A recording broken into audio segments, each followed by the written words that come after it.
दोस्त, आज मैं एक ऐसे स्टूडेंट के बारे में बताने जा रहा हूँ जिसे सिर्फ और सिर्फ एक गलती की वजह से इसे जिंदगी भर पछताना पड़ा। दोस्त, इनके पिताजी बहुत ही गरीब किसान थे और ये दिन रात एक करके खेतों में काम करके घर को चलाया करते थे। लेकिन ये अपने बेटे को पढ़ा लिखा कर एक सरकारी नौकरी दिलाने का सपना पाल रहे थे। इसलिए इन्होंने अपने बेटे को 12th कंप्लीट होने के बाद से ही पटना में कंपटीशन की तैयारी करने के लिए भेज दिए थे और कंपटीशन के साथ साथ ही BA पार्ट 1 में इसका एडमिशन भी करवा दिए थे। ये लड़का भी अपने कैरियर को लेकर बहुत सीरियस था, लेकिन कुछ दिन तैयारी करने के बाद इसे पटना का हवा लग जाता है और लाल पीला हरा के चक्कर में फंस जाता है और टाइम वेस्ट करने लगता है। अब आप तो समझ ही गए होंगे कि मैं क्या कहना चाह रहा हूँ। ये लड़का दरअसल प्यार के चक्कर में पड़ गया था।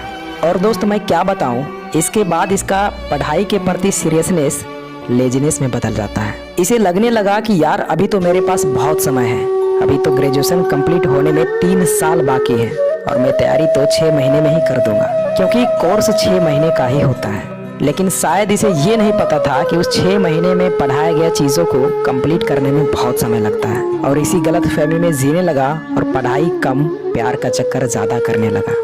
हालांकि बीच बीच में इसे रियलाइज़ होता था कि मैं गलत कर रहा हूँ, लेकिन दोस्त, इस चक्कर में जो एक बार पड़ जाता है ना, वो इतनी आसानी से बाहर नहीं निकल पाता है। ये जीवन की सच्चाई है, जितना जल्दी समझ लो उतना ही बेहतर होगा। ये लड़का इसी तरह अपने जीवन के 3 साल ऐसे ही बिता दिए और अभी तक ये क्लास का ही चक्कर लगा रहा था। दोस्त, आप भले ही सच्चाई से कुछ दिन मुंह मोड़ लेते हो, लेकिन एक न एक दिन आपको ज़रूर समझ में आती है। लेकिन जब तक समझ में आती है तब तक बहुत लेट हो चुका होता है। ठीक उसी प्रकार जब इसके साथ में पढ़ने वाला एक दोस्त ग्रेजुएशन कंप्लीट होते ही SSC CGL एग्ज़ाम को क्रैक कर लिया और वो सेटल हो गया, तब इसे रियलाइज़ हुआ कि मैं इन 3 सालों में क्या किया और इसे लगने लगा कि मैंने कितना गलत किया।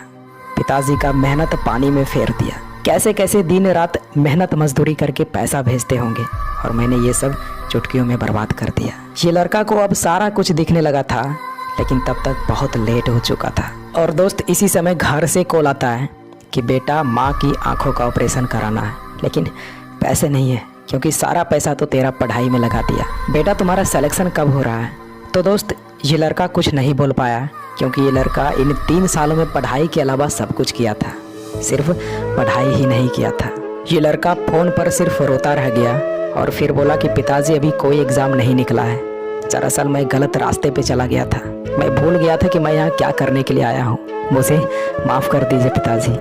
दोस्त, इतना बात सुनकर इनके पिताजी शॉक्ड हो गए और सोचने लगे कि मैं क्या सोच रहा था और क्या पाया। मैं ये सोच रहा था कि अब दुख की घड़ी बहुत जल्द ही ख़त्म होगा, लेकिन सारा उम्मीद पे पानी फेर दिया।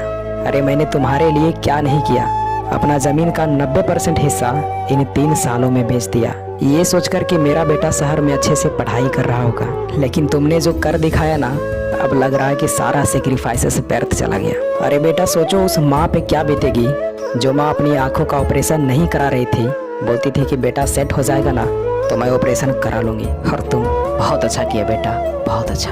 दोस्त, अब इसके पास रोने के सिवा और कुछ नहीं बचा था और मजबूरन इसे प्राइवेट जॉब में 10,000 की नौकरी करना पड़ा और जो सपना इनके माँ बाप ने देखे थे वो केवल सपना ही रह गया।